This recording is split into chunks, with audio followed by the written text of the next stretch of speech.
Welcome to my YouTube channel. आज मैं आपको क्लास 3 के लिए हिंदी का चैप्टर नंबर 6 पढ़ाऊंगी। तो सभी बच्चे अपनी बुक का पेज नंबर 47 खोलेंगे।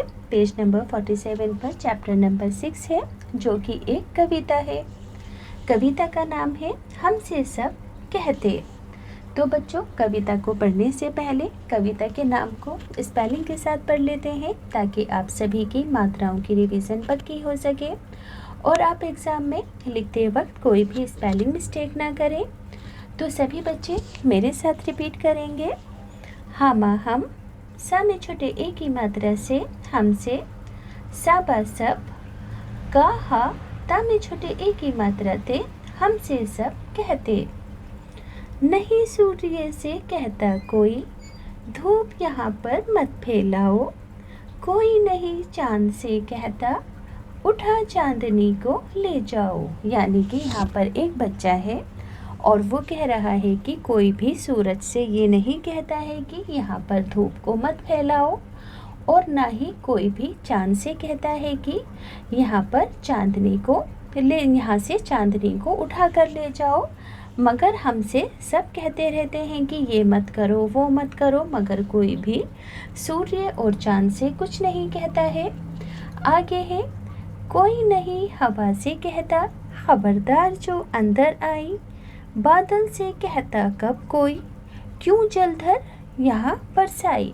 यानी कि अब बच्चा क्या कह रहा है कि कोई भी हवा से ये क्यों नहीं कहता है कि खबरदार अंदर मत आना, और बादल से भी कोई ये नहीं कहता है कि तुमने यहाँ पर बरसात क्यों की है, जलधार क्यों की है, तुमने बारिश क्यों की है।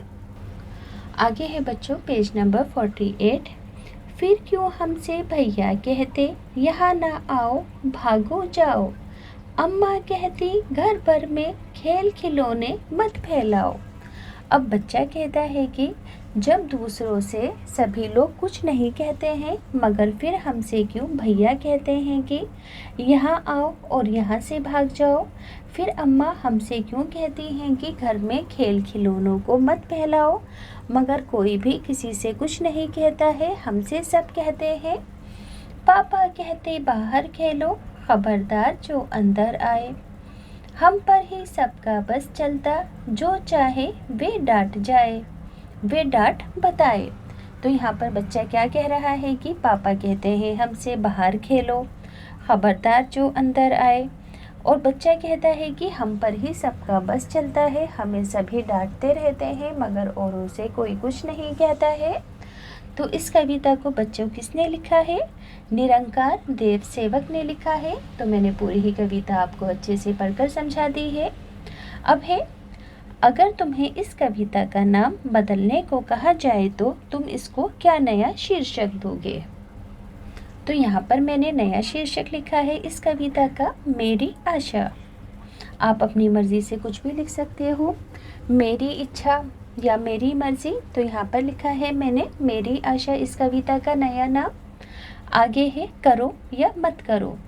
पाठशाला और घर में तुम्हें क्या क्या करने के लिए कहा जाता है और क्या क्या करने के लिए मना किया जाता है, नीचे वाली तालिका में लिखो। तो क्या क्या करने के लिए कहा जाता है हमसे? रोज़ सुबह उठो, समय पर नाश्ता करो, बिस्तर ठीक करो और बड़ों का कहना मानो। और क्या ना करने के लिए कहा जाता है, जैसे कि दीवार पर मत लिखो, ज़ोर से मत बोलो, झगड़ा मत करो और भागो मत। अब आगे है, ज़रा सोचो। 3 क्वेश्चन आंसर हैं। तो बच्चों, तीनों ही क्वेश्चन आंसर को मैंने पहले ही लिख कर रखा है। मैं अभी आपको पढ़कर बताती हूँ। सॉरी बच्चों, ये तीनों अलग अलग नहीं हैं, 3 अलग अलग बातें हैं। देखो, ज़रा सोचो कि सूरज चांद की रोशनी को भगा देता है, बादल सूरज की रोशनी को भगा देता है, क्योंकि सूरज के आगे जब बादल आ जाते हैं तो सूरज की रोशनी थोड़ी देर के लिए गायब हो जाती है। हवा बादल को भगा देती है। अब आपको बताना है कि कौन किससे ज़्यादा ताकतवर है। क्या बताना है कि कौन किससे ज़्यादा ताकतवर है? तो आप लिखोगे कि इनमें सबसे ज़्यादा ताकतवर है सूरज, क्योंकि चांद का अपना कोई प्रकाश नहीं होता है। वह सूरज से के प्रकाश से चमकता है और बादल भी सूरज की रोशनी को हमेशा नहीं ढकता होगा, बस थोड़ी देर के लिए ढकता है। तो इसी वजह से सबसे ज़्यादा ताकतवर इन तीनों में से कौन है? सूरज है। तो वीडियो को पॉज करके इस आंसर को अपनी कॉपी में याद से लिख लेना। आगे है, तुम्हारा किस किस पर बस चलता है? तो देखो यहाँ पर बहुत सारे ऑप्शन हैं कि तुम्हारे घर में तुम्हारा किस किस पर बस चल जाता है। दादी माँ और माँ पर बस चलता है, तो आप अपनी मर्ज़ी से लिख दोगे कि तुम्हारे घर में किस पर बस चलता है, कौन तुम्हारी बात मान लेता है। तुम्हारे घर में तुम्हें कौन कौन टोकता रहता है? तो माँ, पापा और भैया हमें टोकते रहते हैं। किन किन बातों पे तुम्हें अक्सर टोका जाता है? तो जैसे कि जब मैं शाम को देर तक खेलती हूँ या खेलता हूँ या फिर देर तक टीवी देखता हूँ, तो इन बातों पर मुझे टोका जाता है। अब है बच्चों पेज नंबर 50, कौन सी चीज़ कहाँ? शालू को बहुत सी चीज़ों के नाम आते हैं। उसने नामों की लिख लिख कर पट्टी भर ली।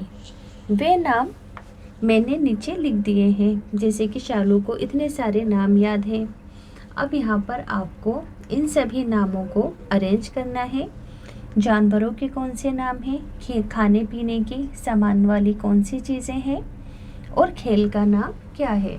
तो बच्चों देखो यहाँ पर अक्षर भी दिए हैं, इन्हीं अक्षर के अकॉर्डिंग आपको लिखना है। जैसे कि जानवर या पक्षी, बा से कौन सा दिया गया है? बकरी।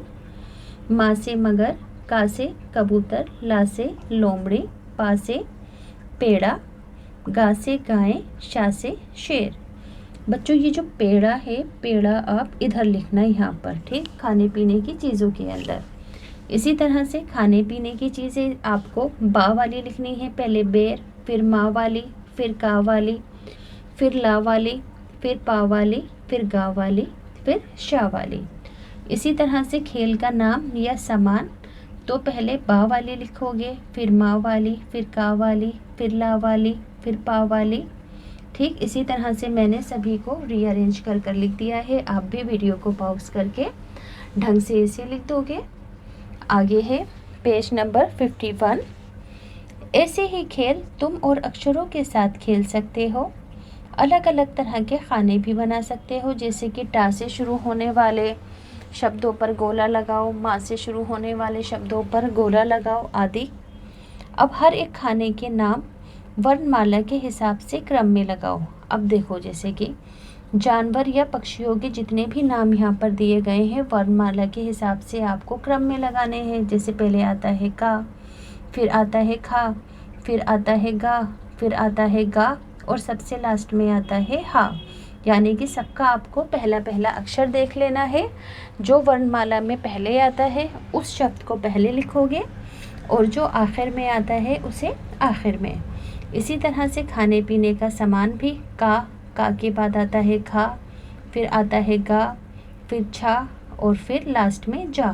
तो आप इसे अरेंज करके अपने आप ध्यान से लिख देना। अब बच्चों यहाँ पर बोला गया है कि हमसे सब कहते कविता में जिन लोगों, चीज़ों और जगहों के नाम आए हैं उनकी तालिका बतानी है। तो इस कविता में किन किन लोगों के नाम आए हैं?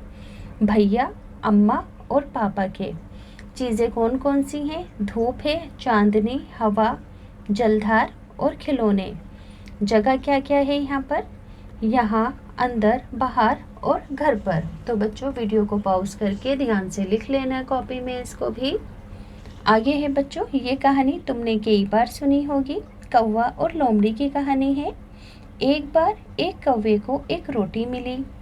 लोमड़ी ने सोचा क्यों ना मैं इस कौवे को मूर्ख बनाकर रोटी को ले लूं। तो लोमड़ी बोली, कौवे भाई तुम इतना अच्छा गाते हो, मुझे भी एक गाना सुनाओ। अब कौवे ने जैसे ही गाने के लिए मुंह खोला तो रोटी नीचे गिर गई और लोमड़ी रोटी लेकर क्या हो गई? चली गई। 9 2 11 हो गई और कौवा देखता का देखता रह गया। आगे है, आओ अब इन चित्रों से एक नई कहानी बनाओ। मैंने यहाँ पर क्या लिखा कि एक बार एक कौवे को रोटी का टुकड़ा मिला। कौवे की चोंच में रोटी का टुकड़ा देखकर लोमड़ी के मुंह में पानी आ गया। अब आगे क्या लिखोगे? लोमड़ी ने तरकीब सोची और कौवे से कहा कि तुम बहुत अच्छा गाते हो, गाना सुना दो। किंतु ये कौवा था चालाक। उसने गाना गाने से पहले रोटी को पंजे में पकड़ लिया और लोमड़ी की तरकीब धरी की धरी रह गई। अंत में कौवे ने रोटी का टुकड़ा मज़े लेकर खाया, क्योंकि कौवा इस बार लोमड़ी की बातों में नहीं आया था। तो बच्चों, वीडियो को पॉज करके पूरी ही स्टोरी को ध्यान से लिख लेना। मैंने यहाँ पर लिख दी है। तो अब आपको वीडियो पसंद आई हो, अच्छे से चैप्टर समझ में आया हो, तो प्लीज़ चैनल को सब्सक्राइब करना, वीडियो को लाइक भी करना